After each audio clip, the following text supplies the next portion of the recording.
I hope आप सभी बहुत मस्त होंगे और अपनी तैयारी में व्यस्त होंगे।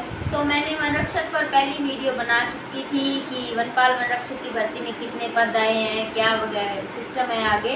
तो उसके बाद में अब दूसरी पार्ट इसका है सिलेबस डिस्कशन के लिए और तीसरा पार्ट इसका आएगा फिजिकल स्टैंडर्ड के लिए।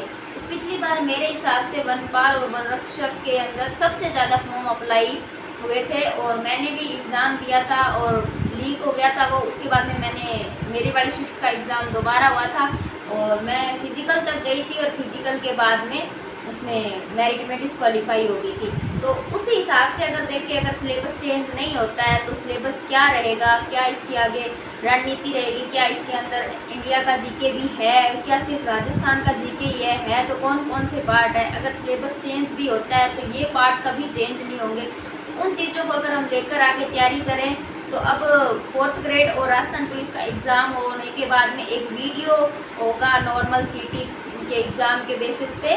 तो उसके अलावा कोई अब और टीचर लाइन की तो भर्तियां हैं और ना भर्ती होने के बाद में वनरक्षक और वनपाल की भर्ती अच्छी भर्ती है। इसके अंदर भी फिजिकल स्टैंडर्ड इतना टफ नहीं है, नॉर्मल फिजिकल है, एग्ज़ाम क्लियर हो जाता है। तो उसके हिसाब से अगर हम इनके बाद में तैयारी करें तो वनपाल वनरक्षक के अंदर क्या क्या सिलेबस है, उन सभी चीज़ों का डिस्कशन हम इसके अंदर करेंगे। तो चलो हम वीडियो को शुरू करते हैं, सिलेबस देखते हैं इसके अंदर सिलेबस क्या क्या है।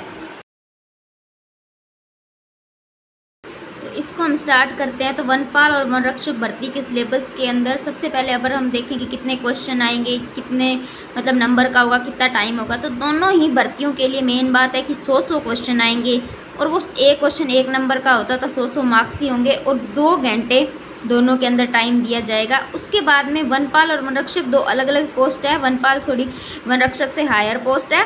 तो इसके अंदर आ जाएगा कि इसका लेवल है ना जो सीनियर सेकेंडरी यानी 12th लेवल का रहेगा वनपाल का।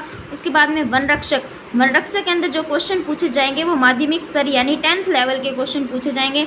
और इसके अंदर अगर माने कि ये वनपाल जो 12th लेवल पर है तो ये सीटी के अंदर 100% है, ये सीटी के अंदर ही आएगी। और उसके बाद में वनरक्षक 10th बेस एग्ज़ाम है तो इसके अंदर योग्यता 10th बेस रखी गई है, तो ये नॉन सीटी एग्ज़ाम होगा।